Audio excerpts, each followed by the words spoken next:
The sound of shattering glass pierced the air as every head in the VIP lounge turned. For a moment, time stood still. Eleanor Washington didn't flinch. She simply looked up from her leather portfolio, her eyes taking in the scene with practiced calm, the spilled champagne spreading across the polished mahogany counter, the server's mortified expression, and most tellingly, the pilot's cold stare fixed directly on her. The silence that followed felt heavier than the humid Georgia air outside. "These spaces used to have standards," the pilot muttered, loud enough for nearby passengers to hear. His gaze lingered on Eleanor, taking in her tailored navy suit with thinly veiled disdain. "Too much weight in here now. Places like this aren't meant for everyone." The air conditioning hummed. A child whispered to her mother. Someone cleared their throat, but no one spoke up. Eleanor's heart raced against her will, her fingers instinctively tracing the worn edge of her father's watch, a habit born from 30 years of similar moments. But her expression remained impassive, a mask perfected through necessity rather than choice. Who would believe this woman with silver-streaked hair and eyes that had witnessed the transformation of an industry was the majority owner of Atlantic Meridian Airlines, the very airline whose wings were emblazoned on the pilot's crisp uniform. The scent of fresh coffee mingled with expensive perfume as Eleanor closed her portfolio with deliberate care. Her decision was made before she even rose to her feet. If you've ever been in a room where you were made to feel invisible despite your achievements, take a moment to hit that subscribe button.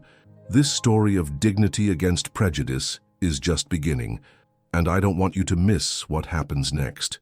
Eleanor approached the reception desk with measured steps. The young attendant glanced nervously between her and the pilot, who now lounged in a leather chair scrolling through his phone.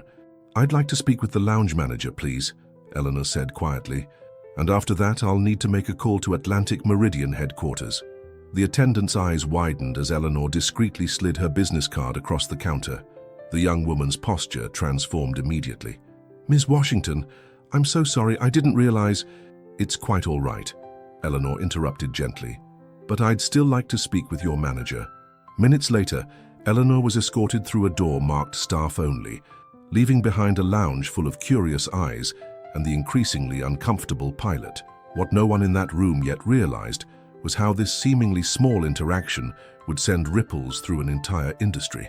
Eleanor Washington hadn't built an airline from the ground up by chance, nor had she navigated the turbulent, predominantly white and male aviation industry for 40 years by responding impulsively to every slight. Today's incident was merely the visible symptom of a deeper problem, one she had been investigating for months, and Captain Richard Calloway had just provided her with the perfect opportunity to address it head-on. The weight of her decision settled on her shoulders as the door closed behind her. Was she prepared for the storm this would create? After decades of carefully calculated moves and strategic silence, did she have the energy for one more fight? The memory of her father's voice whispered in her ear, "When you fly, Eleanor, remember, air has no color and the sky has no limits." She squared her shoulders. It was time. Born in 1967 to a mechanic father and teacher mother in South Atlanta, Eleanor had grown up watching planes streak across the sky from their modest backyard. While other little girls received dolls and tea sets, she treasured the detailed model airplanes her father crafted from scrap metal in his garage. "That's your future up there," he would tell her, though both knew how unlikely that dream seemed for a black girl in Georgia. At 16, while her classmates applied for summer jobs at the mall, Eleanor rode 3 buses to reach Hartsfield Airport, where she convinced the manager of a small charter service to hire her for clerical work. By 20, she was working as a flight attendant while attending night classes. At 25, against all odds, and despite countless rejections, she earned her commercial pilot's license. Now, at 58, Eleanor Washington oversaw a fleet of 87 aircraft, employed over 5,000 people, and had grown Atlantic Meridian from a regional carrier into the 5th largest airline in the country. Yet moments like today's reminded her that in some eyes, she would always be the girl who didn't belong. As she waited for the lounge manager in the small office, her fingers moved instinctively to her phone, scrolling to her husband James's number before pausing. He would worry, and there was nothing he could do from his conference in Chicago. This was her battle to fight, though battle wasn't quite the right word for what she had in mind. "Ms. Washington," the lounge manager appeared, slightly breathless. "I deeply apologize for keeping you waiting. I'm David Chen. It's an honor to meet you. Eleanor smiled warmly. The honor is mine, Mr. Chen. I've heard excellent things about how you run this lounge. That's actually why I'm here today, though not quite in the way I expected. As she explained the situation, David's expression shifted from concern to mortification. I assure you, this isn't what we stand for. I'll speak with the pilot immediately, and Eleanor raised her hand gently. That won't be necessary. In fact, I'd prefer if you didn't mention our conversation to Captain Calloway at all. David looked confused. What happened today isn't about one person or one comment, Eleanor continued. It's about a culture, and changing culture requires more than disciplining individuals. She handed him her card. I'd like to speak with you again next week if possible. Your perspective would be valuable for some changes I'm considering. As she prepared to leave, David hesitated. Ms. Washington, may I ask why you're not more angry? If someone had spoken to me that way, in my own airline's lounge. Eleanor's smile held decades of hard-won wisdom. Mr. Chen, I learned long ago to save my energy for building rather than burning. Anger has its place, but true dignity, that's revolutionary. The soft, controlled rhythm of Eleanor's heels against the polished floor marked her return to the main lounge. She felt eyes tracking her movement, some curious, some embarrassed, some still oblivious to who she was. Captain Calloway was now engaged in animated conversation with another pilot, his back to her. She walked directly to him and waited patiently until he turned around. Excuse me, Captain Calloway. Her voice was professional, calm, neither confrontational nor submissive. I believe we have a meeting at headquarters tomorrow morning. I'm looking forward to hearing your thoughts on our new training initiatives. The color drained from his face as recognition dawned. Ms. Washington, I didn't. 9 o'clock sharp, Captain. Safe flight today. With a courteous nod, she turned and left, the weight of stunned silence following her out the door. In the privacy of her car, Eleanor's composed facade finally cracked. Her hands trembled slightly as she gripped the steering wheel, and she closed her eyes, allowing herself exactly 60 seconds to feel the full weight of the humiliation and anger she had so carefully contained. When those 60 seconds passed, she opened her eyes, straightened her jacket, and called her assistant. Sarah, I need you to pull everything we have on Captain Richard Calloway. Service record, performance reviews, passenger complaints, everything. And I'll need the diversity reports from the last 5 years. Not the ones prepared for the board, the raw data. Also, clear my schedule for the next 2 weeks. We've got work to do. Have you ever had to make the difficult choice between confronting injustice directly or taking a more strategic approach? Share your experience in the comments below. I'd love to hear how you handled it. The headquarters of Atlantic Meridian Airlines occupied 20 floors of a gleaming tower in downtown Atlanta. Eleanor's corner office on the top floor offered a panoramic view of the city and, more importantly, of Hartsfield-Jackson International Airport in the distance, where dozens of her aircraft took off and landed each hour. The morning after the lounge incident, Eleanor arrived earlier than usual. The sky was still tinged with pink as she reviewed the files Sarah had compiled. Captain Richard Calloway, age 52, had been with the airline for 22 years. His technical skills were impeccable, his safety record spotless. But as she suspected, there was a pattern in his personnel file, subtle yet unmistakable. 3 flight attendants had requested transfers from his crew in the past year alone. All were women of color. The requests cited professional differences or scheduling conflicts, but Eleanor recognized the euphemisms for what they were. More telling were the passenger satisfaction scores, consistently lower from minority passengers on his flights, though the discrepancy was slight enough to go unnoticed by those not specifically looking for it. What am I missing? Eleanor murmured to herself, spreading the papers across her expansive desk. The picture wasn't complete. A soft knock interrupted her thoughts. Sarah stood in the doorway, impeccably dressed as always, her expression serious. Ms. Washington, I found something else you should see. She placed a thin folder on the desk. These are complaint reports from ground staff and maintenance crews who've worked with Captain Calloway. They're not in his official file because they were never formally processed. Why not? Sarah hesitated. According to my source in HR, they were deemed insufficient or subjective. Most were from junior staff or contractors. Eleanor felt a familiar knot in her stomach. Thank you, Sarah. And the captain? Waiting in conference room 3. He's been there since 8:30. Let him wait until 9:15, and make sure Thomas Whitley joins us." "The SVP of Operations?" Sarah looked surprised. "He wasn't on the original invitation." "Exactly." Eleanor's voice was calm but firm. "It's time Mr. Whitley became more directly involved in these matters." At precisely 9:15, Eleanor entered conference room 3, followed by Thomas Whitley, whose confusion was evident despite his professional demeanor. Captain Calloway stood immediately, his expression a carefully constructed mask of contrition. "Ms. Washington, about yesterday." "Good morning, Captain. Thank you for your punctuality." Eleanor set her folder on the table, but didn't open it. "Mr. Whitley, thank you for joining us on short notice." Thomas straightened his tie. "Of course, though I'm not entirely clear on the agenda. We're discussing Atlantic Meridian's company culture, specifically as it relates to our treatment of both passengers and colleagues." Eleanor's gaze moved between the two men. "Captain Calloway provided an illuminating demonstration yesterday." The pilot's face tightened. "Ms. Washington, if I could explain." "There's no need to explain, Captain. Your actions were perfectly clear. What interests me more is the environment that made you comfortable enough to express such sentiments openly, in uniform, in our own VIP lounge." Thomas Whitley shifted uncomfortably. "I'm not sure I understand. What exactly happened?" Eleanor recounted the incident with precision, her voice matter-of-fact rather than accusatory. When she finished, Whitley looked appropriately concerned, though something in his expression struck Eleanor as rehearsed. "This is completely unacceptable," he said firmly. "Captain Calloway, you understand this warrants serious disciplinary action."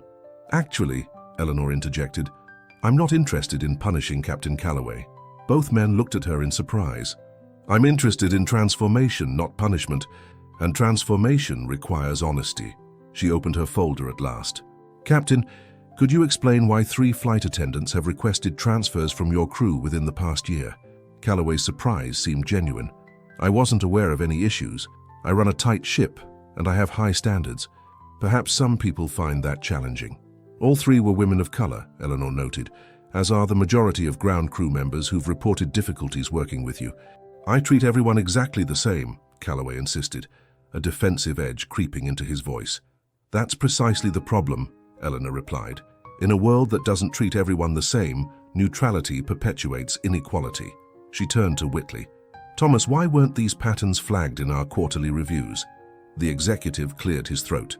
"With all due respect, Eleanor, we can't realistically monitor every interpersonal dynamic in a company this size. And Captain Calloway is one of our most experienced pilots." "Experience and prejudice are not mutually exclusive," Eleanor said quietly. "In fact, they often reinforce each other." The tension in the room was palpable. Eleanor knew she was taking a risk confronting both men simultaneously, but her strategy was deliberate. Calloway wasn't the disease. He was a symptom. And Whitley's department was where the infection ran deepest. "Gentlemen, this isn't about yesterday's incident in isolation. It's about the countless similar moments that happen every day across this company, moments that never reach my desk because they're dismissed as subjective or insufficient." She stood, smoothing her jacket. "Captain Calloway, you're suspended with pay for 2 weeks.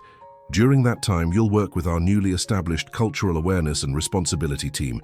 Mr. Whitley, you'll oversee this personally and report directly to me on the program's development." "Eleanor, my department is already stretched thin," Whitley protested. "Surely HR would be better positioned to handle this." "This isn't an HR issue, Thomas. It's an operational one. The way we treat each other directly impacts how we serve our passengers and run this airline." Her tone made it clear the matter wasn't up for debate. "I expect a preliminary outline on my desk by Friday." As the men left, Calloway subdued, Whitley barely concealing his frustration, Eleanor sank back into her chair.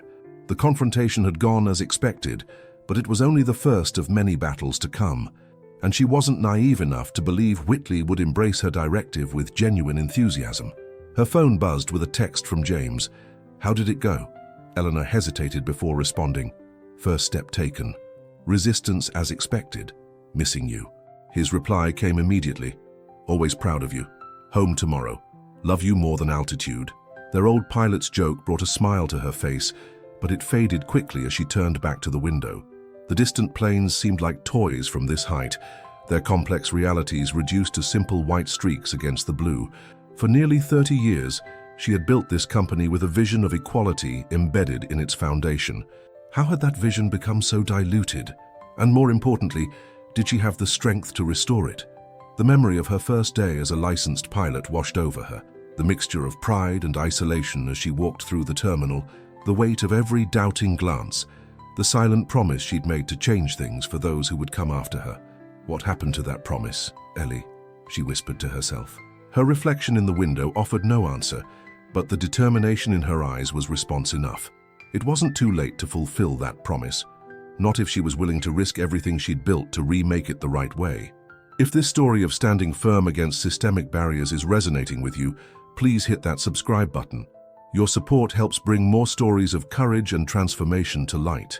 3 days after her meeting with Callaway and Whitley, Eleanor found herself in the company's main maintenance hangar at 5:30 a.m. The massive space hummed with pre-dawn activity as crews prepared aircraft for the day's first flights. The air carried the distinct scent of jet fuel, metal, and the industrial-strength coffee that kept the night shift going. Eleanor had deliberately chosen this hour for her visit, not just to observe operations at their most demanding, but because this was when the workforce most reflected Atlanta's true diversity. The maintenance and ground crews, often invisible to executives who rarely left the corporate tower, were the backbone of the airline. Ms. Washington, Marcus Robinson, the head of maintenance operations, approached with a look of surprise. "We weren't expecting you this morning." "That's rather the point, Marcus," Eleanor smiled, shaking his hand. "I need to see how things really work, not how they're presented when the brass is expected." Marcus, a stocky man in his mid-40s with kind eyes and calloused hands, had been with Atlantic Meridian almost since the beginning. He'd started as a mechanic when Eleanor was still primarily flying, and they shared a mutual respect born from those early days when the company operated just 3 aircraft. "Well, you're seeing us in our natural habitat then," he chuckled, leading her through the hangar. "Third shift is just finishing up, first shift coming in. It's organized chaos at its finest." "The best kind," Eleanor agreed, nodding greetings to crew members who recognized her. Some looked surprised to see the CEO in the hangar at this hour, but most seemed pleased by her presence. As they walked, Eleanor noted the easy camaraderie among the diverse crew, men and women of various ages, races, and backgrounds, working together with the precise choreography that aviation demanded. This was the Atlantic Meridian she had envisioned building. "How are things really going down here, Marcus?" she asked once they reached his small glass-walled office overlooking the hangar floor. Off the record, Marcus considered her question carefully, pouring them both coffee from a battered thermos. "Operationally, we're solid. The teams work well together, and our safety metrics are the best they've been in years." "But," Eleanor prompted, sensing his hesitation, "but there's been some tension lately between the crews and the administrative side. Decisions coming down from operations don't always reflect the realities on the ground." "Thomas Whitley's department?" Marcus nodded. "Schedules get compressed, maintenance windows shortened, equipment requests denied. It's all justified with budget concerns, but it feels targeted." "Targeted how?" "The shifts with more diverse crews seem to get the short end more often.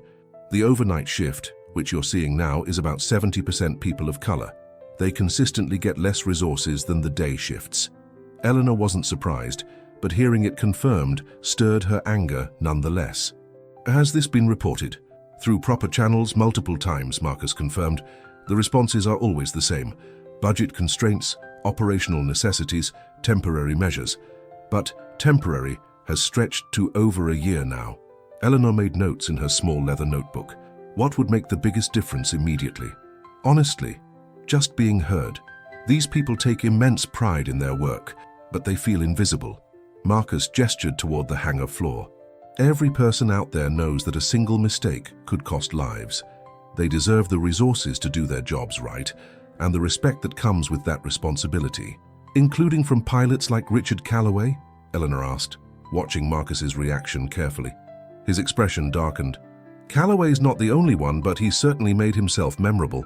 Treats the maintenance crews like servants rather than skilled professionals. Made a young mechanic cry last month. Ramon, brilliant kid, MIT graduate.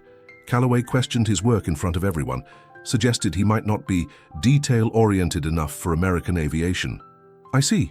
Eleanor's tone was measured, but her grip on her coffee cup tightened. "And Ramon is Puerto Rican." one of our most promising new hires. A comfortable silence fell between them as Eleanor processed this information. Outside the office windows, the maintenance crews continued their careful work, their movements precise despite the early hour. "What would you do, Marcus?" she finally asked. "If you were in my position, how would you address this?" The maintenance chief looked surprised by the question. "That's a bit above my pay grade, isn't it? I'm not asking the maintenance director. I'm asking Marcus Robinson, who's been with this airline almost as long as I have and knows its heart better than most." Eleanor leaned forward. "Off the record, if this were your company, what would you do?" Marcus rubbed his jaw thoughtfully. "I'd start from the ground up. The problems aren't just at the top, they're baked into our processes, our schedules, even our metrics for success." He paused. "You know what Ramon told me after that incident with Callaway? He said he wasn't upset about the questioning itself. In aviation, double-checking is a way of life. What hurt him was being dismissed before he could even explain his work. Being denied his dignity," Eleanor murmured. "Exactly, and that happens in 100 small ways every day across this company. To fix it, you'd need to change how we measure success. Not just in profits and on-time departures, but in how we treat each other." Eleanor nodded slowly. "Thank you, Marcus. Truly." As she prepared to leave, Marcus hesitated. "Ms. Washington, Ellie, whatever you're planning, you should know that Thomas Whitley's been meeting with board members. Closed-door sessions, no assistants present." A cold weight settled in Eleanor's stomach. "Which board members?" "I don't have names, but my cousin works in catering. She's brought in refreshments 3 times in the past 2 weeks." Eleanor forced a smile. "Good to know. Keep this between us for now?" Marcus nodded. "Always do." As Eleanor walked back through the hangar, a young woman in maintenance coveralls was working alone on an engine component, her focus absolute, despite the bustle around her. Something about her concentration reminded Eleanor of herself decades ago. "Good morning," Eleanor said, pausing beside her workstation. The young woman looked up, startled. Recognition flashed across her face. "Ms. Washington." "Good morning, ma'am. What's your name?" "Sophia Vasquez, ma'am. Second-year maintenance technician." "That's a J85 component, isn't it?" Eleanor nodded toward the part. Sophia's eyes widened slightly in surprise. "Yes, ma'am. I'm calibrating the fuel control unit. Beautiful engines. I flew with those when I started out." Eleanor smiled at the memory. "Temperamental in cold weather, but reliable as sunrise if you treated them right." "You were a pilot before you founded the company?" Sophia asked, then immediately looked embarrassed. "I'm sorry, that was unprofessional." "Not at all. Yes, I flew commercially for 7 years. Best education I could have had for running an airline." Eleanor studied the young woman. "How are you finding Atlantic Meridian, Ms. Vasquez?" Sophia hesitated, clearly weighing her response. "Honesty is more valuable to me than comfort," Eleanor encouraged gently. "I love the work, ma'am. The technical challenges, the responsibility. But," she glanced around before continuing quietly, "sometimes it feels like there are 2 different airlines here. The one in the corporate brochures with all the talk about diversity and inclusion, and the one we actually work in every day. And which one are you experiencing?" "Depends on who's supervising the shift," Sophia admitted. "Some days are great, others, not so much." Eleanor nodded thoughtfully. "Thank you for your candor, Ms. Vasquez. It's more helpful than you know." As she turned to leave, Sophia spoke again. "Ms. Washington, for what it's worth, when you visit like this, it makes a difference. People notice." "I'll remember that," Eleanor replied, a new resolve settling in her heart. During the drive back to headquarters, Eleanor's mind raced with everything she'd learned. The picture was becoming clearer, but also more daunting. The problems weren't isolated incidents. They were systemic patterns woven into the daily operations of the company she had built. And now Thomas Whitley was meeting with board members behind her back. Eleanor had faced corporate politics before, but never from such a personal place. This wasn't just about her position or power. It was about the very soul of Atlantic Meridian and whether the company could truly embody the values it claimed to represent. As she pulled into her reserved parking space, her phone rang. The screen displayed Maggie Johnson, her former boss, mentor, and now the oldest-serving member of Atlantic Meridian's board of directors. "Maggie," Eleanor answered warmly, "I was just thinking I should call you. Beat you to it, didn't I?" The older woman's voice carried the slight raspiness of her 80 years, but lost none of its characteristic sharpness. "We need to talk, Ellie. Not over the phone." Lunch today. That urgent? Let's just say I'm not the only one who's noticed you've been asking questions. 1 o'clock, my house. I'll make that chicken salad you like. I'll be there. Eleanor ended the call, a mixture of concern and gratitude washing over her. Maggie Johnson had been her first ally in aviation, the owner of the charter service who'd hired 16-year-old Eleanor against all conventional wisdom. If anyone understood the current situation, it would be Maggie. As she entered the executive elevator, Eleanor caught her reflection in the polished doors. The woman who stared back at her looked composed, professional, confident, all the qualities she had carefully cultivated over decades. But beneath that exterior, something was shifting. The incident with Callaway had cracked open a door she'd kept firmly shut for years, forcing her to confront how much of herself she had compromised in building Atlantic Meridian. The question now was whether she had the courage to reclaim those parts of herself, and whether the company she had built could survive if she did. I'd love to hear from you in the comments.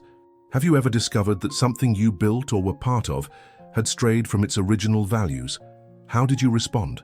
Maggie Johnson's historic Inman Park Victorian home stood as a testament to her decades of success in aviation, a remarkable achievement for a woman who had entered the industry in the 1960s, when female pilots were virtually unheard of.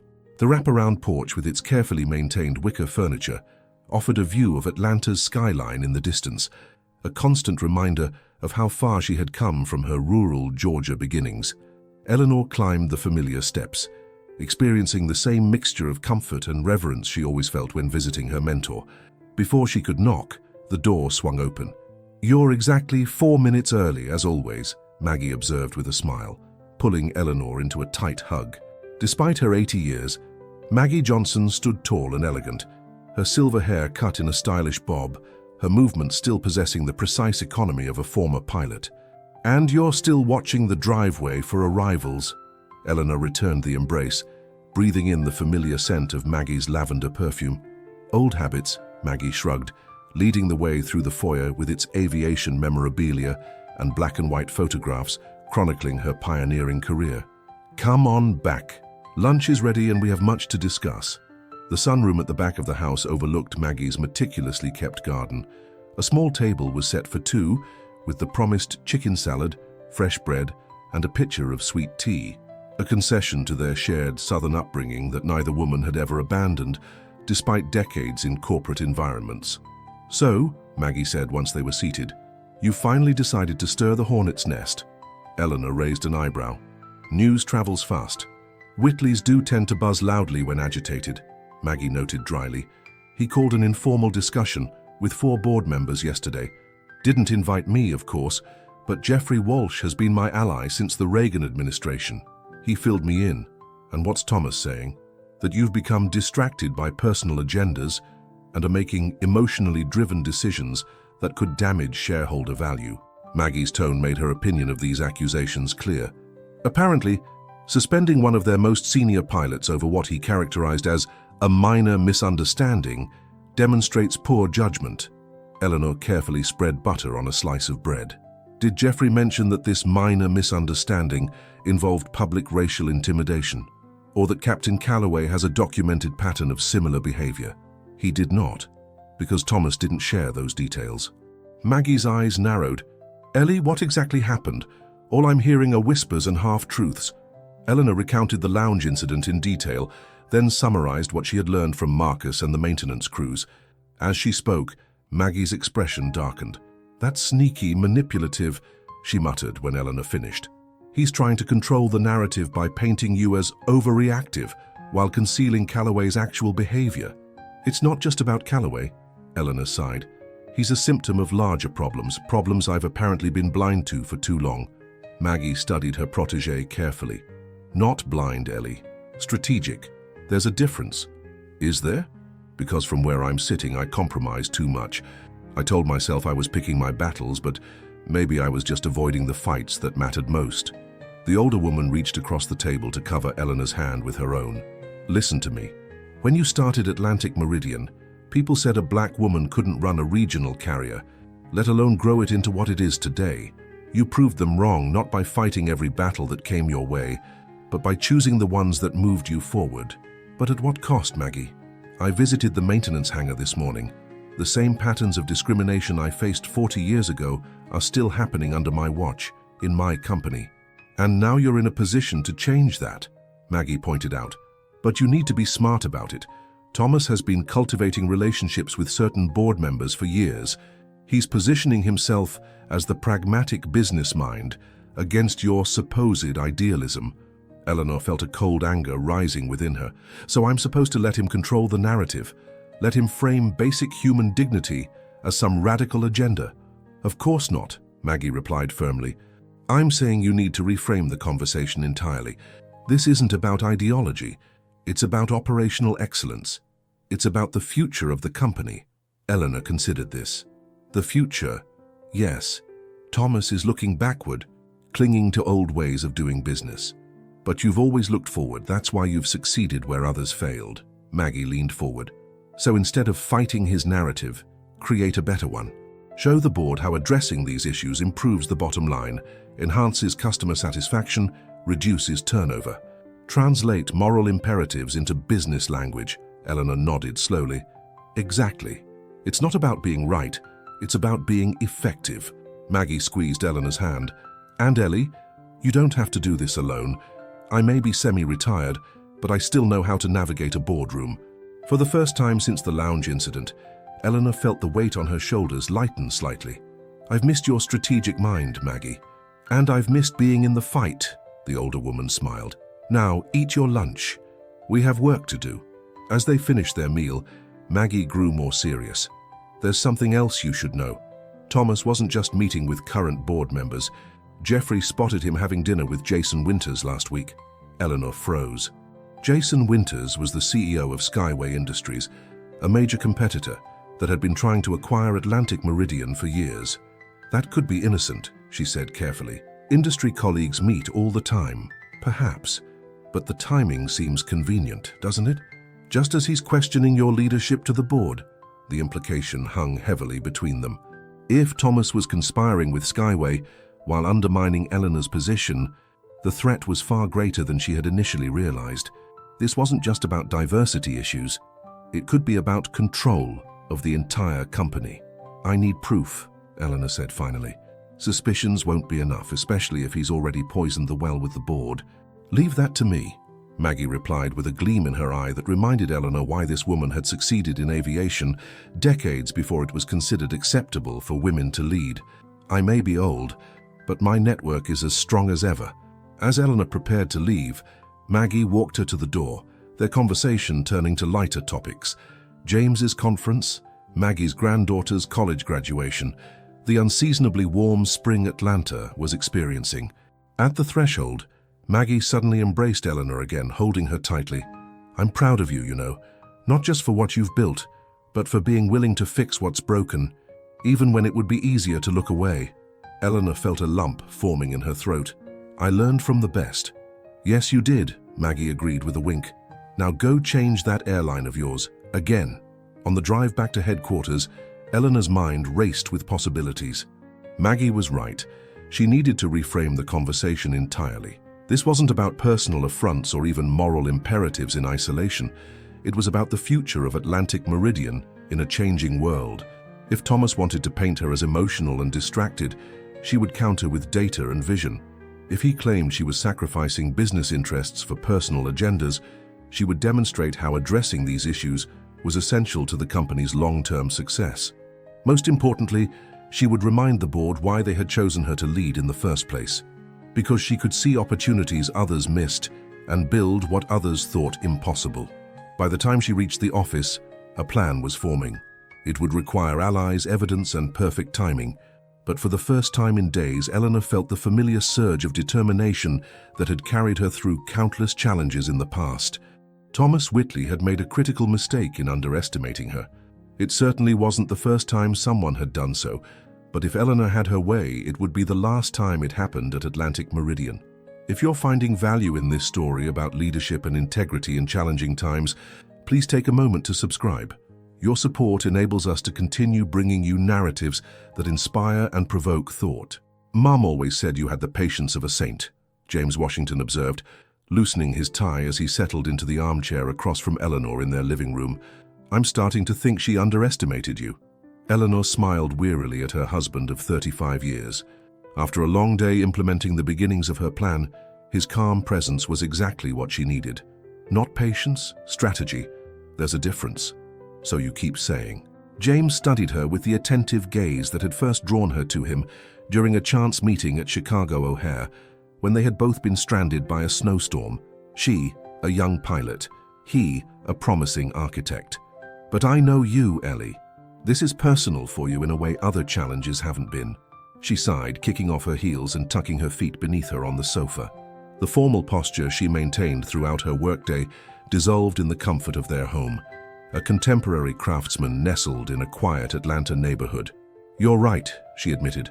When Calloway made those comments, it wasn't just about me. It was about every young black woman trying to find her place in aviation.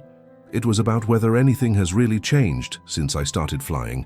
James nodded, understanding in his eyes. At 60, with silver threading through his dark hair and laugh lines framing his expressive face, he carried the quiet confidence of a man who had built his own successful career while supporting his wife's ambitions without resentment, a rarity in their generation. So what's the next step in this grand strategy of yours? He asked, pouring them both a glass of wine from the bottle, breathing on the coffee table. Tomorrow I meet with Zoe Chen, Eleanor replied, accepting the glass gratefully. As head of customer experience, she has access to data I need. Passenger satisfaction metrics broken down by demographics, correlations between crew diversity and customer ratings, everything. And you think this data will help convince the board? It's a start. If I can demonstrate that diverse crews actually improve passenger satisfaction, especially on international routes, that creates a business case for addressing these issues. It's not about social justice then. It's about competitive advantage. James smiled with a mixture of admiration and concern.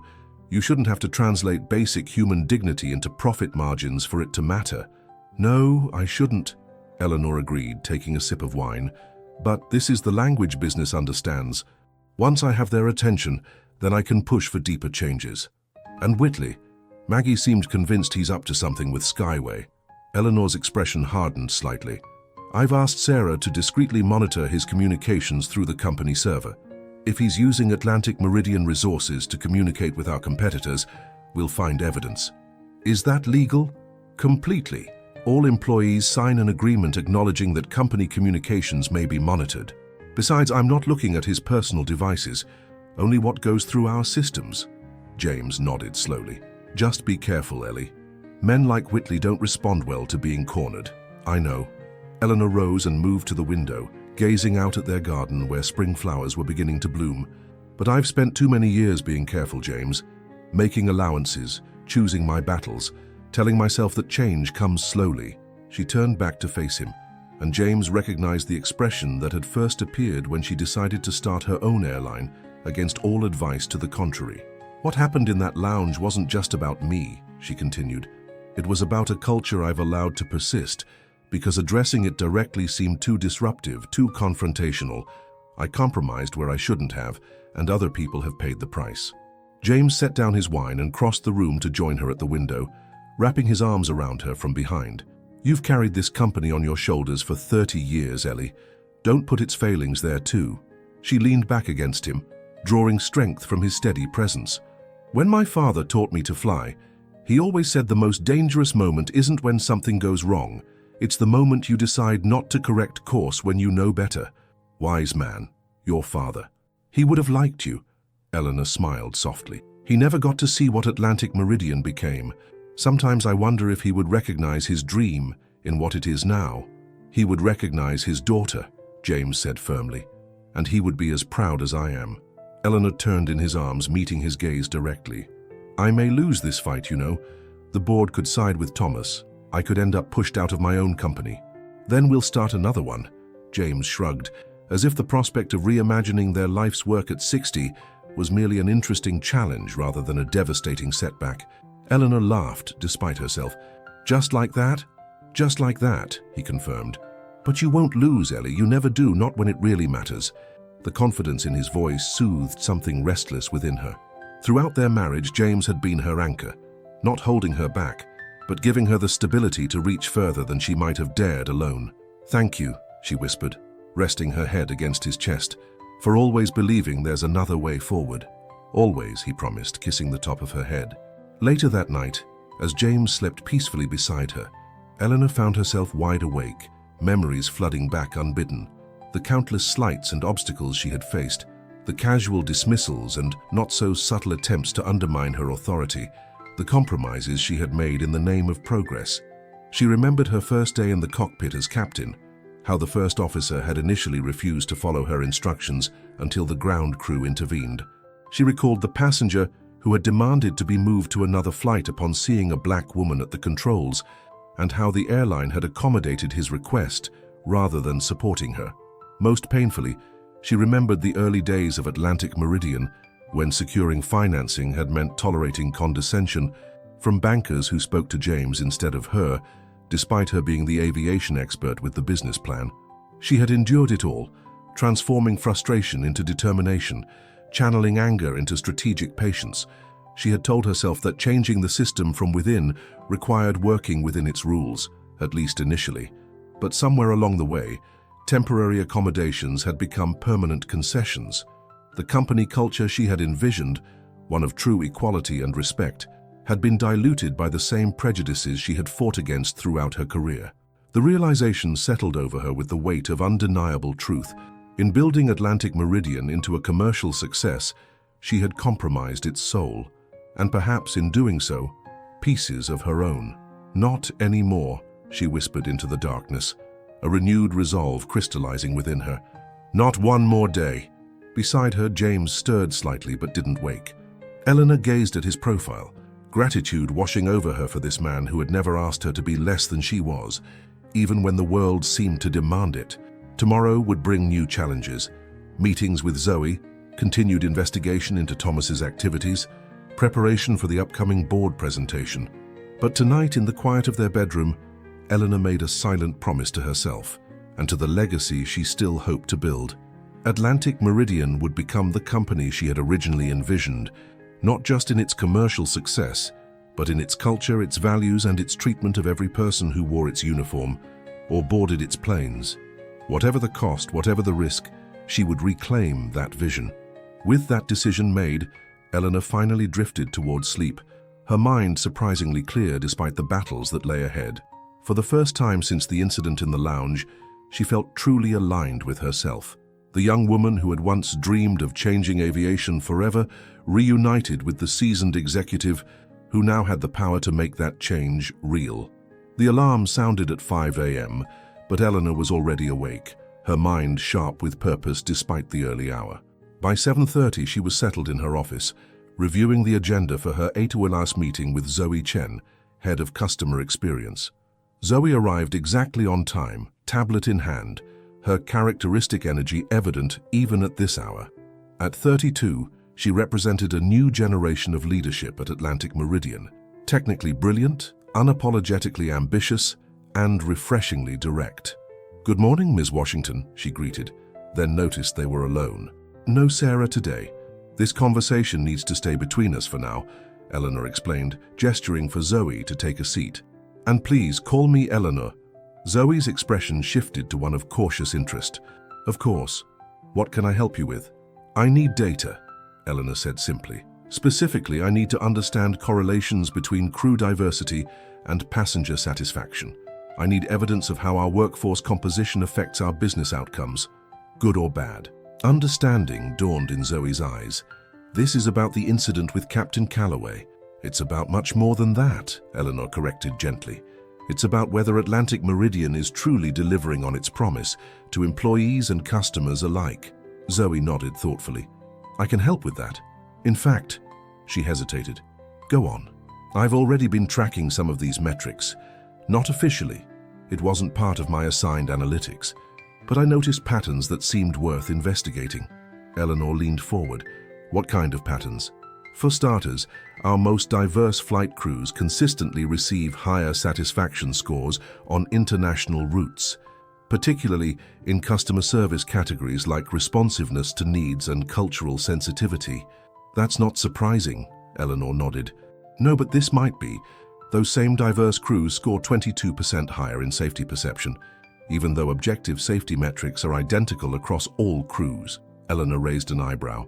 Passengers feel safer with diverse crews. Apparently so, especially female passengers and travelers from ethnic minorities. Zoe pulled up a chart on her tablet and slid it across the desk. The difference is particularly pronounced on longer flights. Eleanor studied the data with growing interest. This was exactly the kind of evidence she needed. Not abstract moral arguments, but concrete business impacts. There's more, Zoe continued. When we look at customer loyalty metrics, repeat bookings, upgrade purchases, brand advocacy, the correlation with crew diversity is even stronger. Passengers who experience our most diverse crews are 34% more likely to choose Atlantic Meridian for their next flight. Do the executives know about this? Zoe hesitated. I presented a preliminary analysis at the quarterly review 3 months ago. Mr. Whitley suggested it was an interesting coincidence, but not statistically significant enough to warrant strategic attention. Eleanor felt a familiar frustration rising. And you didn't bring it to me directly? With respect, Ms. Washington, Eleanor, getting time on your calendar isn't easy, and Mr. Whitley made it clear the matter was closed. Zoe's direct gaze held no accusation, just simple truth. The observation stung, but Eleanor recognized its validity. In building walls to protect herself from daily corporate battles, she had inadvertently isolated herself from valuable insights, particularly from younger employees who lacked established channels of access. That's a fair point, she acknowledged, and one I intend to address. Can you prepare a comprehensive report with all this data by Friday? Something board ready? Absolutely. Zoe made notes on her tablet. Will you want me to present it as well? Eleanor considered this. Having Zoe present would add credibility, the data coming from a respected department head rather than appearing as the CEO's personal crusade. But it could also expose Zoe to political backlash if things went poorly. Are you willing to put yourself out there on this issue? She asked directly. There could be consequences. Zoe met her gaze steadily. Ms. Washington, I joined Atlantic Meridian because of what you built. Not just a successful airline, but one founded by a woman of color when everyone said it couldn't be done. If that legacy is at risk, I want to help protect it. The sincerity in the younger woman's voice touched Eleanor deeply. Thank you, Zoe. We'll present together then. As they continued discussing specifics, Eleanor felt a renewed sense of hope. The data was compelling, and in Zoe she had found an unexpected ally, one who brought both technical expertise and genuine commitment to the cause. When the meeting concluded, Zoe paused at the door. Can I ask you something personal, Eleanor? Of course. How did you do it? Build all this when the odds were so stacked against you? Eleanor considered the question thoughtfully. I didn't try to change the whole industry at once. I focused on creating one space, this airline, where things could be different, even when that meant making compromises I didn't like. And now I'm realizing that compromises can become complacency if you're not careful. Eleanor smiled sadly. Don't make the same mistake I did, Zoe. Don't wait 30 years to correct course. Zoe nodded, absorbing the advice. Thank you for the opportunity and the honesty. After she left, Eleanor sat quietly, reflecting on their conversation. In Zoe, she saw echoes of her younger self, the determination, the analytical mind, the unwavering belief that change was possible. But Zoe also possessed something Eleanor had developed only through decades of hard experience, the courage to speak truth to power, even when it carried risk. Don't wait 30 years, she had told Zoe. Perhaps the advice was as much for herself as for the younger woman. Her intercom buzzed, Sarah's voice breaking through her thoughts. Ms. Washington, Mr. Whitley is requesting an urgent meeting. He says it's regarding the quarterly projections, but he seemed agitated. Eleanor took a deep breath, centering herself. The battle was beginning in earnest now. Tell him I can see him at 2 p.m. He's quite insistent that it should be sooner. I'm sure he is, Eleanor replied calmly. But 2 p.m. is when I'm available. Please make that clear to him. A small assertion of control, but a necessary one. The coming confrontation would set the tone for everything that followed, and Eleanor intended to enter it on her terms, not Thomas Whitley's. As Sarah acknowledged the instruction, Eleanor turned her attention to the next item on her agenda, a call with Marcus Robinson to discuss his observations of the maintenance crews. Step by step, She was gathering the evidence and allies she would need. The path ahead remained uncertain, fraught with both professional and personal risk. But with each conversation, her resolve strengthened. What had begun as a response to a single incident was evolving into something far more significant, a reclamation of purpose, not just for Atlantic Meridian, but for Eleanor herself. Have you ever reached a turning point where you realized you needed to reclaim your original purpose or vision? Share your experience in the comments. Your story might inspire others facing similar crossroads.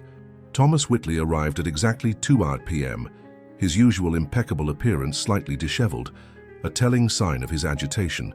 Eleanor noticed the uncharacteristic looseness of his tie, the slight wrinkle in his shirt cuff, as he took a seat across from her desk. "Thank you for making time, Eleanor," he began, his tone carefully calibrated to suggest both urgency and deference. "I wouldn't have insisted if this weren't important." "I appreciate your concern, Thomas," Eleanor replied evenly. "What about the quarterly projections require such immediate attention?" He shifted slightly. "Actually, it's not just the projections, it's about Captain Calloway's situation and the broader implications for operations." "I see. And what aspects of the situation concern you?" "Well, first and foremost, the suspension itself seems disproportionate to the incident." Thomas leaned forward, his expression a practiced mixture of concern and reasonableness. "Calloway has an exemplary service record. One unfortunate comment, perhaps poorly worded, one racist comment," Eleanor corrected calmly, "delivered publicly, in uniform, in our company lounge." Thomas flinched visibly at the direct characterization. "That's a very serious accusation, Eleanor, and one that requires concrete evidence before—" "I was there, Thomas. I heard it myself. The comments were directed at me, though Captain Calloway didn't realize who I was at the time." This revelation clearly caught him off guard. His carefully prepared arguments momentarily derailed. Thomas stared at her with genuine surprise. "You were personally present," he managed finally. "Yes, as was the lounge manager and several passengers." Thomas recalibrated quickly. "Then I understand your personal investment in the matter, but from an operational perspective, removing a senior captain from rotation creates significant scheduling challenges. And the formation of this cultural awareness team you've proposed would divert resources from critical operational initiatives." Eleanor studied him thoughtfully. This was the Thomas Whitley she recognized. Logical, focused on operations and efficiency, presenting reasonable concerns that concealed his underlying resistance to change. "Actually, I've been reviewing the data," she replied. "Captain Calloway's flights have consistently underperformed in passenger satisfaction metrics compared to other routes with similar parameters." "Did you know that?" Thomas blinked. "I wasn't aware of any significant—" "The difference is 17% on average," Eleanor continued. "Not in technical performance or on-time metrics. Those are exemplary, as you noted, but in passenger experience categories, crew approachability, responsiveness to diverse needs, comfort with making special requests." She slid a folder across the desk. "The pattern persists across different routes, aircraft types and seasons. The common denominator is Captain Calloway's leadership style and its impact on how his crew interacts with passengers." Thomas glanced at the folder but didn't open it. One captain's satisfaction scores hardly justify a company-wide initiative that could disrupt our entire operational model. "That's why I've been gathering more comprehensive data," Eleanor nodded. "Zoe Chen has identified compelling correlations between crew diversity and passenger loyalty metrics. Marcus Robinson has documented maintenance efficiencies achieved by crews with diverse cultural perspectives. And our international route expansion requires cultural competencies that our current training programs don't adequately develop." She leaned forward slightly. "This isn't about one incident or one captain, Thomas. It's about positioning Atlantic Meridian for future success in an increasingly global market. With all due respect," Thomas's voice hardened slightly, "operational decisions should be driven by concrete metrics, not social agendas." "I agree completely," Eleanor smiled. "That's why we're presenting the metrics to the board on Friday. The data is quite compelling." The subtle shift in the conversation, from defensive justification to confident presentation of a strategic initiative, was not lost on Thomas. His expression tightened as he realized the conversation was not proceeding as he had anticipated. "The board meeting isn't scheduled until next month," he pointed out. "An emergency session has been called." Didn't Jeffrey Walsh inform you? As head of the audit committee, he felt these matters warranted immediate attention. Eleanor watched as Thomas processed this information. Jeffrey Walsh was one of the board members he had been courting, but also one of Maggie Johnson's oldest allies. The sudden shift in dynamics was clearly unsettling. "I see," he said finally. "Will you be addressing only the Callaway situation, or we'll be discussing Atlantic Meridian's strategic positioning for the next decade, including operational culture, training initiatives, and leadership development?"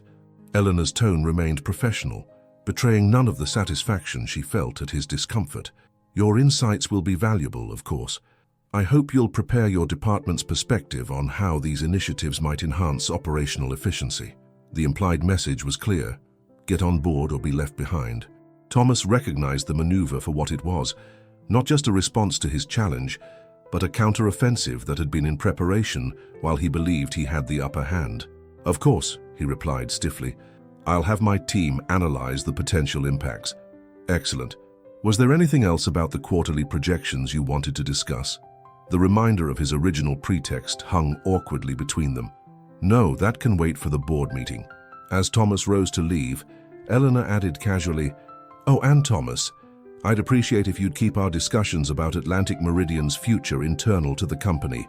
Competition in our industry is fierce enough without providing our rivals with insights into our strategic direction." His head snapped up, eyes narrowing slightly. "I'm not sure what you're implying."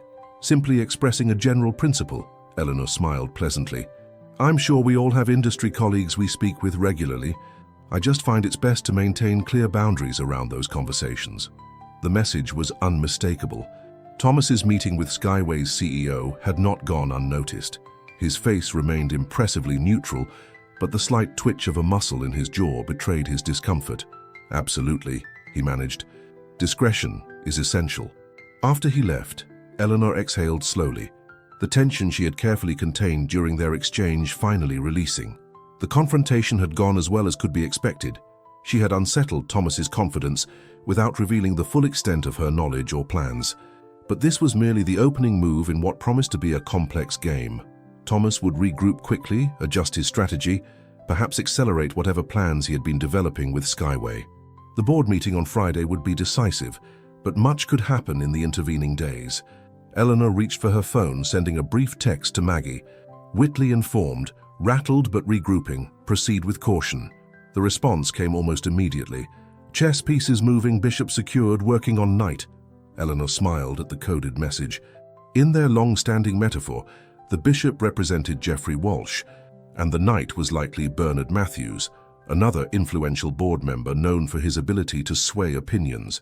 If Maggie had secured Jeffrey's support and was making progress with Bernard, their position for Friday was strengthening. Next, she called Sarah into her office. "I need you to clear my schedule for tomorrow morning. I'll be visiting the Customer Service Training Center." "The training center?" Sarah looked surprised. Eleanor rarely visited the facility where new flight attendants and customer service representatives received their initial training. "Yes, I think it's time I see exactly what values we're instilling in our newest team members." Eleanor's expression was thoughtful.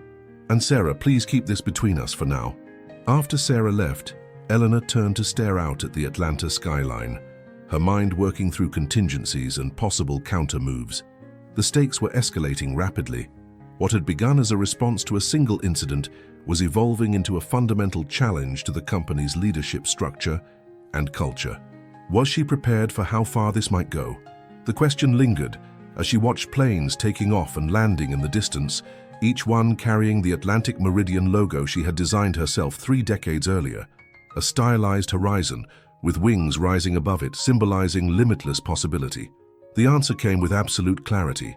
Yes.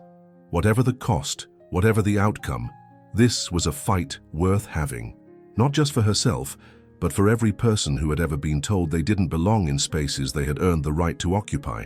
The Atlantic Meridian Training Center occupied a modern building near the airport, its lobbying featuring a full-scale mock-up of an aircraft cabin used for realistic customer service simulations. Eleanor arrived unannounced at 8:30 a.m., coinciding with the beginning of the day's training sessions. Her presence created an immediate stir among the staff, many of whom had never seen the CEO in person despite having her biography as required reading during orientation. The training director, a former flight attendant named Patricia Lawson, rushed to greet her. "Ms. Washington, what an unexpected honor. Had we known you were coming, then it wouldn't be a true observation, would it?" Eleanor smiled warmly to soften the interruption. "Please, carry on as normal. I'd like to observe a training session in progress. If you found yourself touched by this exploration of courage and integrity in the workplace, please click subscribe. Stories like Eleanor's remind us that leadership isn't just about position, it's about vision and values." Patricia led Eleanor to an observation room overlooking the mock cabin, where 12 trainees, a visibly diverse group of men and women ranging from their early 20s to mid-40s, were practicing service procedures under the watchful eye of a stern-faced instructor. "This is our third-week cohort," Patricia explained. "They've mastered safety protocols and are now focusing on service standards." Eleanor observed silently as the instructor, a middle-aged woman with a rigid posture and clipped speech, critiqued each trainee's performance. Her comments were technically accurate, but delivered with an edge that made several trainees visibly tense. "No, no, no," the instructor interrupted a young black woman who was demonstrating how to assist a passenger with mobility issues. "You're being too familiar. Atlantic Meridian passengers expect professionalism, not your personal touch. Start again, and this time follow the script exactly." The trainee nodded, her expression carefully neutral as she restarted the demonstration with noticeably less warmth and personality. Eleanor frowned slightly. "Who develops these scripts?" "They come from operations," Patricia replied. "Mr. Whitley's department reviews and approves all customer interaction protocols." "I see. And how much flexibility do flight attendants have to adapt these scripts to different passenger needs?" Patricia hesitated. "The official policy encourages consistent service delivery across all flights. Consistency isn't the same as uniformity," Eleanor noted. "Different routes, different passengers require different approaches." "That's not the current training philosophy," Patricia admitted carefully. "What about cultural sensitivity training? How much time is dedicated to that?" "There's a 3-hour module in week 6, Patricia explained, primarily focused on international etiquette for our overseas routes. Eleanor nodded thoughtfully. "And who leads that module?" "Usually one of our senior trainers. They follow a standardized curriculum." "Any input from flight attendants who actually work those routes?" Patricia's discomfort was becoming evident. "Not formally, no." Eleanor continued watching the session, noting how the instructor's rigid approach was visibly dampening the natural empathy and personality of the trainees. By enforcing strict adherence to scripted interactions, the training was effectively stripping away the very qualities that created meaningful human connections. "Patricia, how long have you been training director?" 3 years, ma'am. "And before that?" 15 years as a flight attendant, the last 5 as a purser on international routes." Eleanor turned to face her directly. "If you could change one thing about this training program, what would it be?" The question caught Patricia off guard. She glanced around as if checking for listening ears, before answering quietly, "I would focus more on empowering our people to use their judgment and natural abilities rather than forcing everyone into the same script. The best flight attendants I worked with knew when to follow protocol and when to adapt to meet passengers' actual needs." "Exactly," Eleanor nodded. "So why haven't you implemented that approach?" Patricia's expression spoke volumes. "Proposals for curriculum changes require approval from operations. The last 3 I submitted were declined as inconsistent with standardization objectives." "Thomas Whitley's department." "Yes, ma'am." Eleanor considered this information carefully. The training center was another example of how Thomas's rigid operational approach had systematically undermined the human element that had once distinguished Atlantic Meridian's service. By prioritizing standardization over empathy and cultural sensitivity, he had created an environment where employees like Captain Calloway could flourish, while those with a more inclusive approach were constrained. "Patricia, I'd like to meet with your training team this afternoon, all of them, and I want to review the curriculum revision proposals you submitted." "All of them?" Patricia looked both surprised and concerned. "Ms. Washington, that would disrupt today's training schedule significantly." "Then disrupt it," Eleanor replied simply. "Some things are more important than today's schedule." The afternoon meeting revealed exactly what Eleanor had suspected, a systematic suppression of initiatives that would have created a more inclusive, adaptable, and culturally sensitive approach to customer service. The training staff, initially hesitant to speak openly, gradually shared their frustrations and ideas as Eleanor listened with genuine interest. "We see the diversity of our trainees as a strength," explained Michael Chen, a veteran trainer. "But the current curriculum treats it as a variable to be controlled rather than an asset to be leveraged. Many of our international flight attendants speak multiple languages and understand cultural nuances that no script could capture," added Sofia Rodriguez, who supervised the international training modules. "But they're discouraged from using that knowledge if it means deviating from standardized procedures." By the end of the day, Eleanor had authorized an immediate review of the training curriculum, placing Patricia in charge of a task force to redesign the program within 2 weeks. More importantly, she had bypassed Thomas's department entirely, making it clear that the initiative would report directly to her office. As she prepared to leave, Patricia walked her to her car. "Ms. Washington, may I ask, why now? These issues have existed for years." Eleanor paused, considering her answer carefully. "Sometimes we don't see what's right in front of us until something forces us to look. I've been so focused on the business metrics that I lost sight of the human elements that make those metrics possible." She looked back at the training center, where light still burned in windows as the excited training staff began work on their curriculum revisions. "But that changes now. And it starts with how we prepare our people to represent Atlantic Meridian to the world."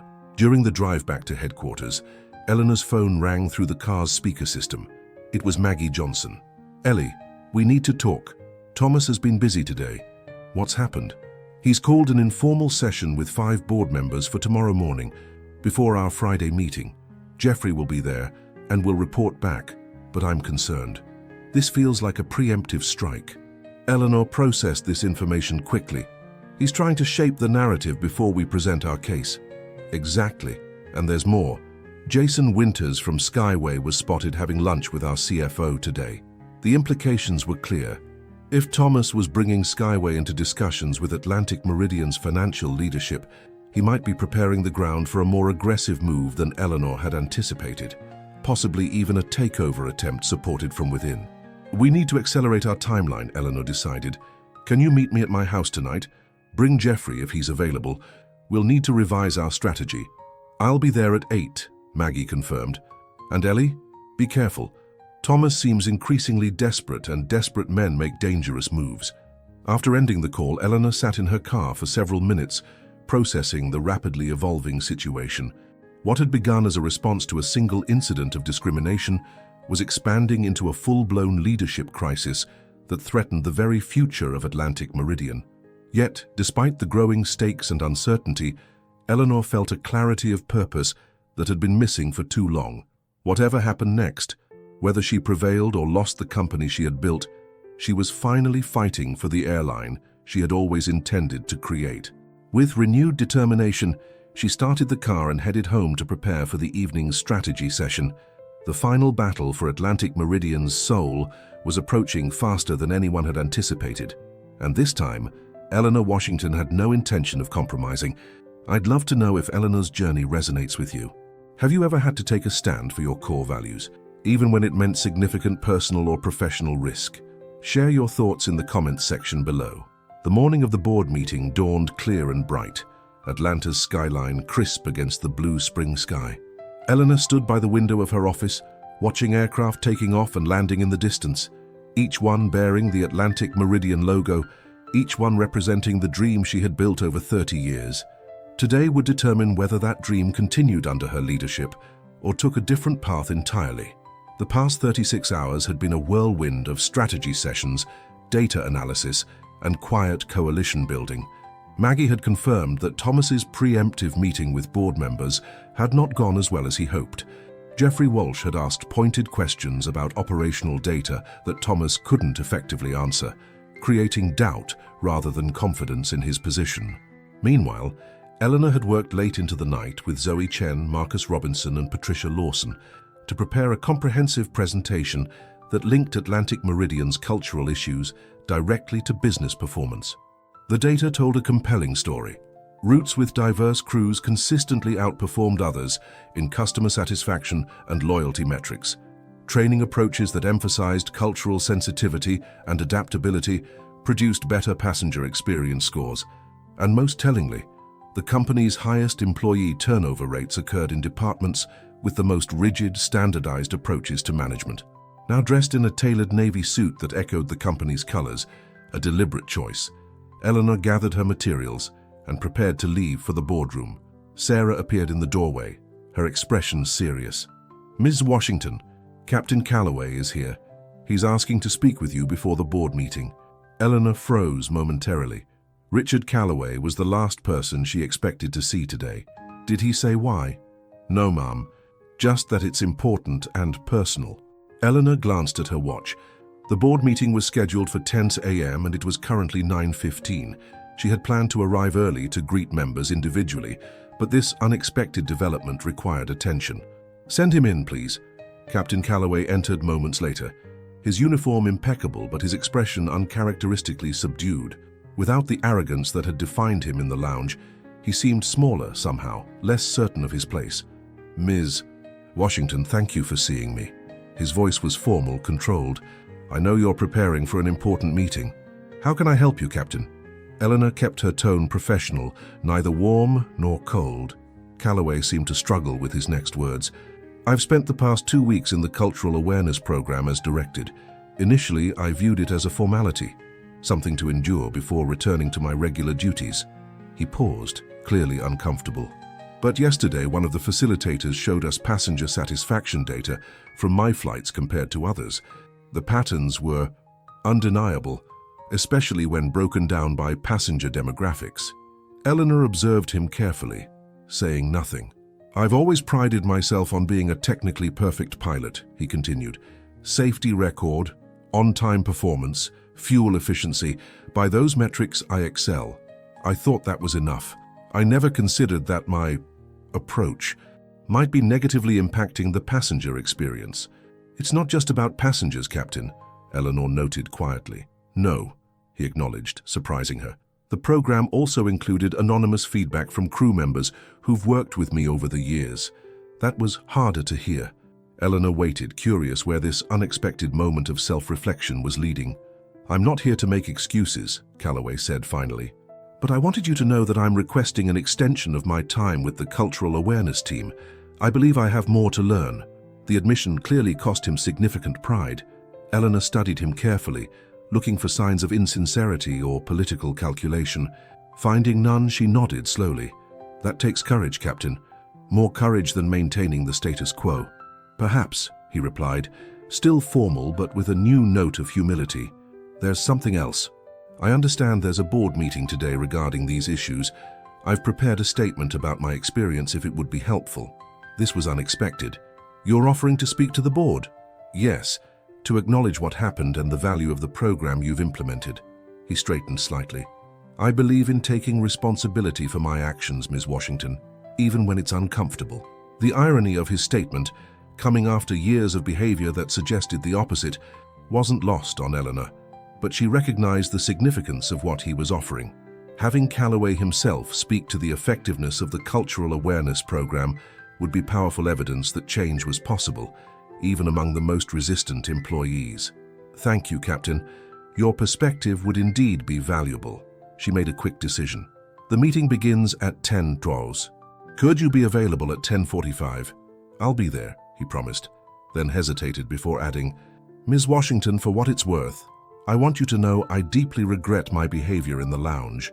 Not just because you turned out to be the CEO, but because no one deserves to be treated that way. It was beneath the standards Atlantic Meridian represents, and beneath the standards I should hold for myself." The apology seemed genuine, if belated. Eleanor nodded in acknowledgement. "Thank you, Captain. I'll see you at 10:45. After he left, Eleanor remained still for a moment, processing this unexpected development. Was Calloway's transformation genuine, or merely a calculated response to changing political winds within the company? And even if genuine, did it change the fundamental issues at stake in today's meeting? Her phone buzzed with a text from Maggie.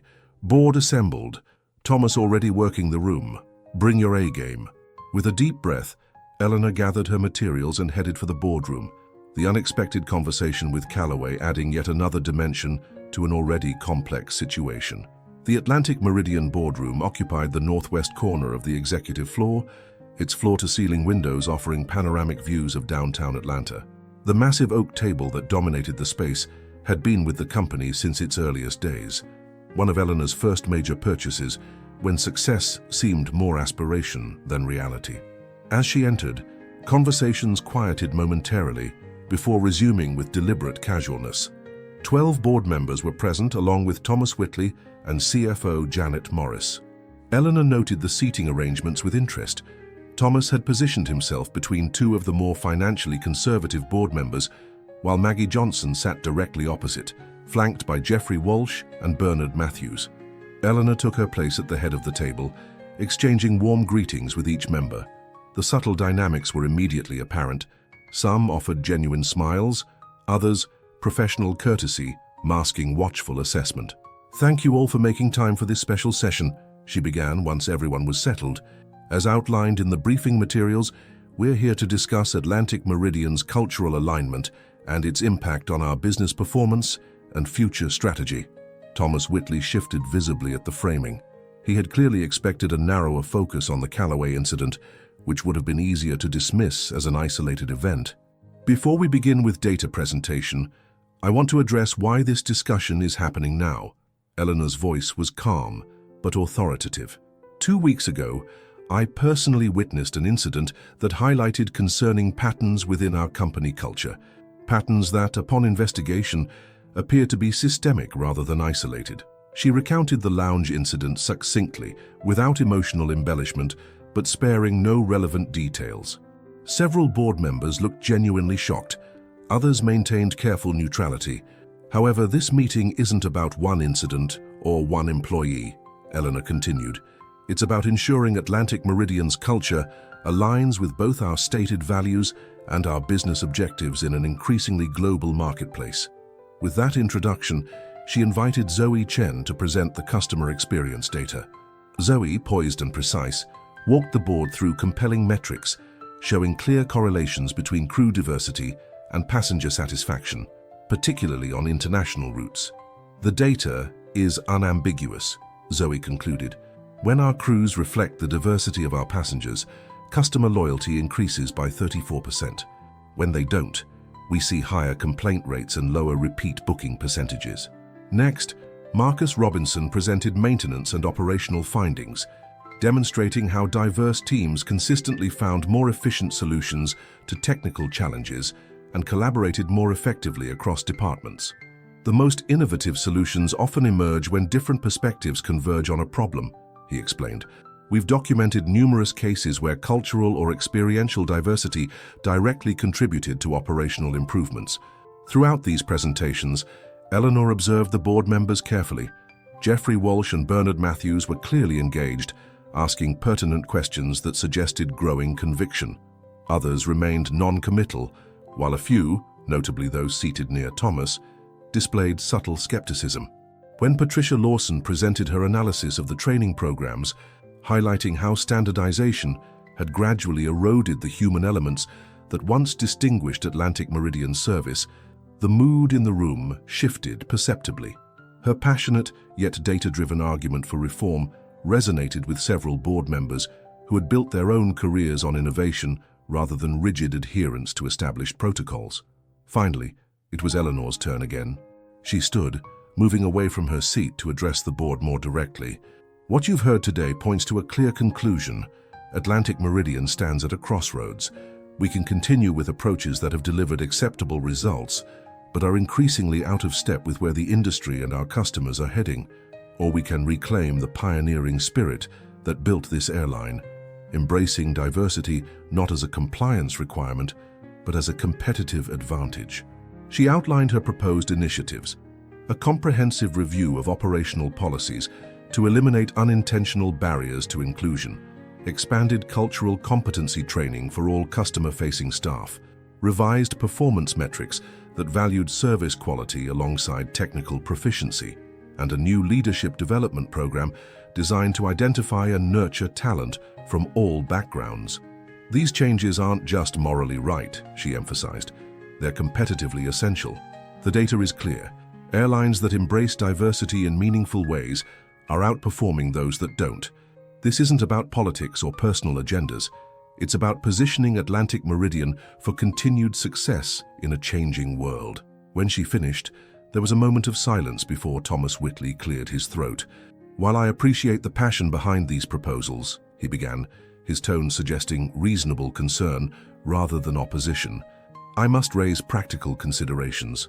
Implementing such comprehensive changes would require significant resources and could disrupt established operational protocols that have served us well for years." He presented counter-arguments focused on cost, timeline constraints, and potential risks to operational consistency, all delivered with the practiced reasonableness that had made him effective in corporate politics. "Change always carries costs," he acknowledged, "but we must weigh those against the questionable benefits of departing from proven methodologies based on what may be temporary market trends." The debate that followed was measured but intense, with board members raising pointed questions about both Eleanor's proposals and Thomas's concerns. Financial implications, implementation timelines, and competitive considerations were all carefully examined. At 10:45 as planned, Captain Calloway was invited to join the meeting. His testimony, direct, unembellished, and clearly difficult for him personally, created a powerful impression. Here was a senior pilot, previously resistant to change, now acknowledging the value of cultural awareness training and its potential impact on both passenger experience and crew dynamics. "I've been with Atlantic Meridian for 22 years, he concluded. "In all that time, I believed I was upholding company standards. It took this program to help me see that excellence isn't just about technical performance, it's about how we treat each other and our passengers." After Calloway departed, the mood in the room had subtly shifted. Thomas's arguments for maintaining the status quo seemed less compelling against the living example of how change was possible, even among the most established employees. The final phase of discussion centered on implementation approaches. Eleanor proposed a phased rollout, beginning with pilot programs in key departments before expanding company-wide. This measured approach addressed many of the practical concerns raised by more cautious board members while still advancing the core initiatives. As the meeting approached its third hour, Chairman Gregory Peters called for a board vote on Eleanor's proposals. The tension in the room was palpable as each member registered their position. The final tally: 9 in favor, 3 against. Eleanor's initiatives had secured approval by a substantial margin. Thomas Whitley's expression remained professionally neutral, but the tight set of his jaw betrayed his displeasure.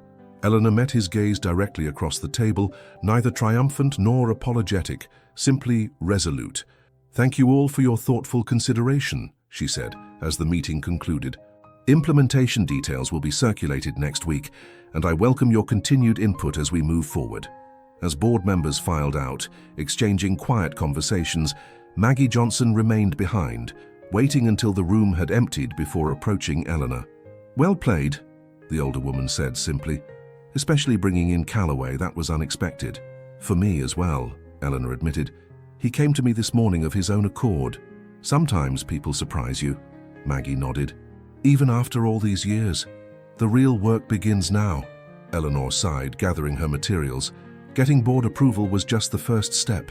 "True, and Thomas won't take this lying down. He's already whispering about alternative strategic directions with Janet." Eleanor nodded, unsurprised. "I expected as much. We'll need to watch them carefully in the coming weeks."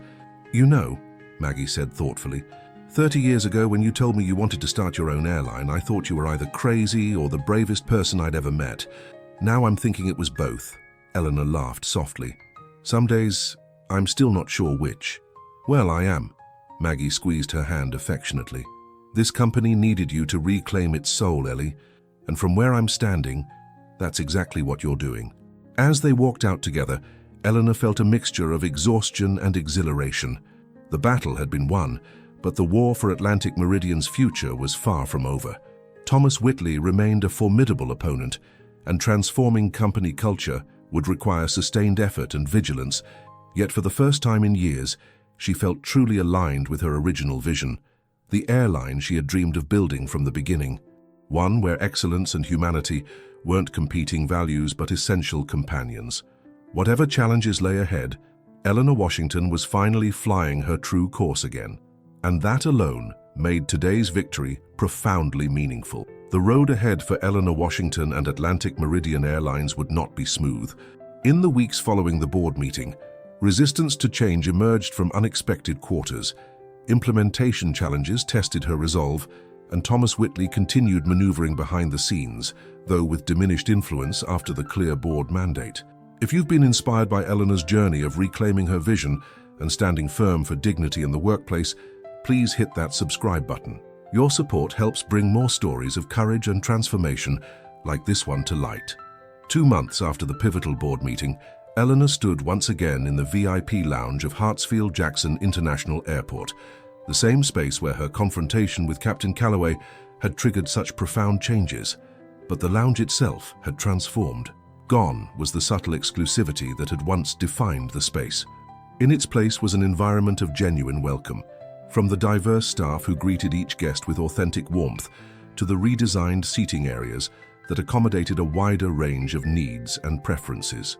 Most striking was the new feature wall behind the reception desk, a stunning photographic installation showcasing Atlantic Meridian employees and passengers from all walks of life, their faces and stories celebrated rather than merely tolerated.